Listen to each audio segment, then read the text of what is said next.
This is Dominique Wilkins. Hey, this is Sean Kemp. This is Gary Payton. Hey, this is Pau Gasol. NBA fans, what's up? This is Vince Carter here. Hey, what's up? This is Matt Barnes. If you're an old school NBA fan like I am, make sure you check out the Basketball Time Machine with my man Sean David.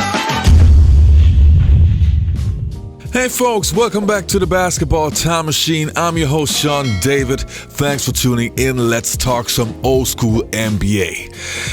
Now, if you follow my show on a regular basis, then you know that I'm mainly focused on NBA superstars. But I do my best to feature, at least every once in a while, some players that maybe never have been an NBA All-Star simply because, well, I have many favorite players that actually never were an NBA All-Star. So this is what's going to happen in this episode. I want to talk about Mahmoud Abdul-Rauf, aka Chris Jackson, and show you how this guy actually destroyed some of the biggest legends of the 1990s. But before we get to that, I want to give a quick shout out to the Patreons of this episode. Thanks a lot, you guys, for supporting the show. As always, it's really appreciated. And I want to say, well, let's start.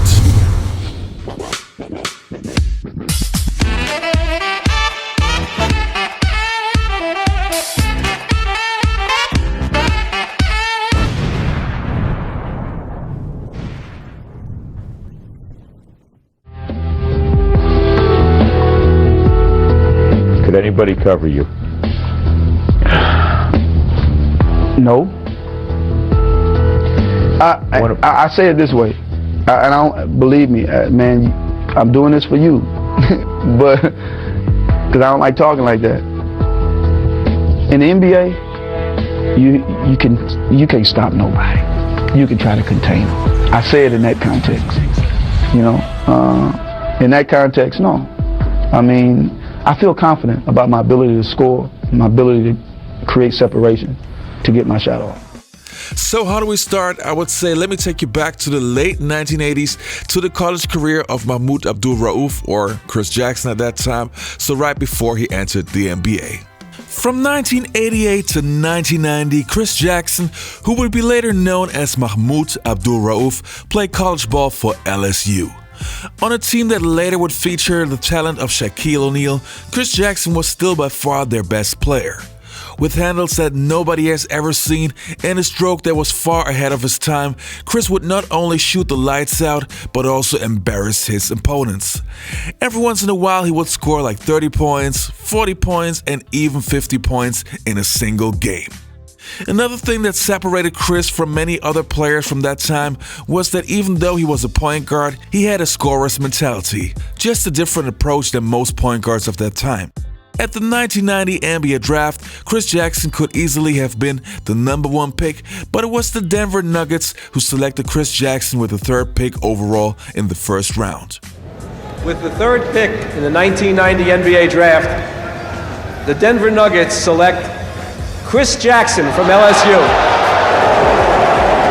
So the first early entry player to be selected is Chris Jackson, who left LSU after his sophomore season. In his rookie season, Chris would have many ups and downs. In some games, he would be Denver's best player, and in other games, well, he just didn't have it. The Nuggets were a very young team at that time, and even though Chris Jackson would come off the bench in most games, expectations were very, very high, since everybody has seen the great highlights and what he has done in college. He finished his rookie season averaging 14 points and 3.1 assists per game, but the Nuggets would be the second worst team in the entire NBA. The following years, with the exception of a second season, Chris would turn into Denver's leading scorer, and his shooting became a weapon which was feared around the league. It seemed like the better the competition, the better Chris Jackson performed. Unfortunately though, Chris had to deal with other issues that would be a burden for his future NBA career. But Jackson was not a stranger to adversity. Since childhood, he had suffered from Tourette's syndrome, a nervous disorder that often made even normal daily tasks a trial. It was hard when I was young because that's when the nicknames came. You know, you're crazy, what's wrong with you? And I think I dealt with it pretty good. I think I've always had the ability to understand and to go on with my life, even at a young age. Tourette's helped me as a person and as a basketball player to understand what it is that I need to do and must do to persevere. So in the mid-1990s, Mahmoud Abdul-Rauf was already considered to be one of the better players. Even though he was not an all-star and not an NBA superstar, players around the league knew that this kid was for real. And they could really see it in games when he was playing against some of the biggest legends. And this is what we're going to take a look at, how he destroyed some of the best players in the league. Works on Morris, double team. Now Mahmoud again, left corner for three. It's good. Seems like he's on target again tonight, Jerry. On Malone. Out to Mahmoud for three. Yes! That's what you need to see. That category. Mahmoud for three. This one's good. Left corner, Ellis now to Mahmoud for three. 4 for 4 for downtown for Mahmoud now. They really looking. Mahmoud again. Up at the top for three. Yes! He's 5 out of 5 in this first period of play. Unbelievable. Abdul-Rauf trying to shake Jason Kidd, hits the three. Three-pointer, Mahmoud with his first three taken out by Stith. And now the ball loose, but Abdul-Rauf controls and knocks down the little floater. Abdul-Rauf working on Kidd, and a foul on Kidd. The basket is good. First foul on Jason Kidd. 4-3. And the Nuggets with .7. Didn't hesitate at all. Jones with a perimeter shot. Good move by Rauf. And he gives Denver the 4-point lead. Got to get to that offensive glass. Ashburn with 28 points. The Mavericks have scored the last 7, and Abdul-Rauf puts an end to that. Porter finds room, drive. Mutombo got a hand on it. That's the reason they like Mutombo out of the middle. Strong drive, Jackson. 7 in the quarter, 20 for the game. Clyde Drexler. Jackson from outside. Have to go in the third period. Marcus Liberty. Ellis. Pop out Jackson. Shoots over Clyde. And drills it for 3. And Drexler had a hand in his face. Go. Bongo. 11 in the quarter, 24 for the game. Clyde Drexler as Chris Jackson and places back the other way. Drexler over to Strickland, picked up by Jackson, breakaway, and easy.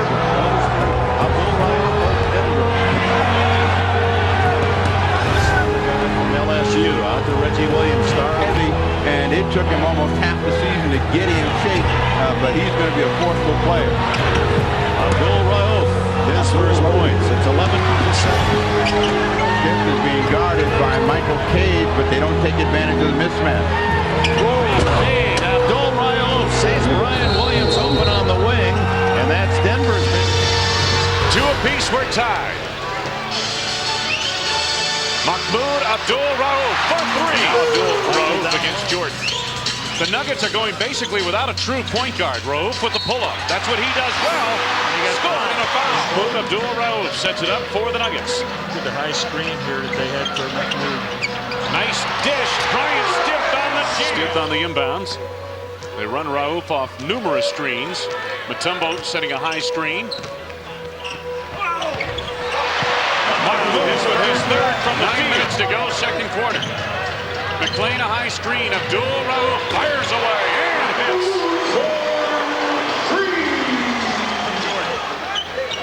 Rauf gets it back on the other end for 2. You don't fall asleep on this guy. He'll bring it in looking like he's going to make a play, and then he's a quick shooter. I don't think Steve Kerr can keep up with him. Nuggets lead by 22. Rauf for 3. Ring it up. Fire. Abdul-Rauf. 18 points. 52 points for the Nuggets. 8 minutes to go in the half. 20-second timeout. Chicago. All right, you guys, that was it for today's episode. I hope you enjoyed the content. If so, please leave a like, but also post your opinion underneath the video in the comments section. Let me know if you had love for Mahmoud Abdul-Rauf's game. Were you a fan back in the days? All right, you guys, you all stay healthy. See you next time on the Basketball Time Machine. I was coming out of high school as the #1 guard in the nation. One year Jordan happened to have been there. He says, "Young fellow, I want you to try to come at me real hard. Give me the best you got." I look at him. I'm not scared. I'm looking at this. This is an opportunity. Because I've been working my behind off.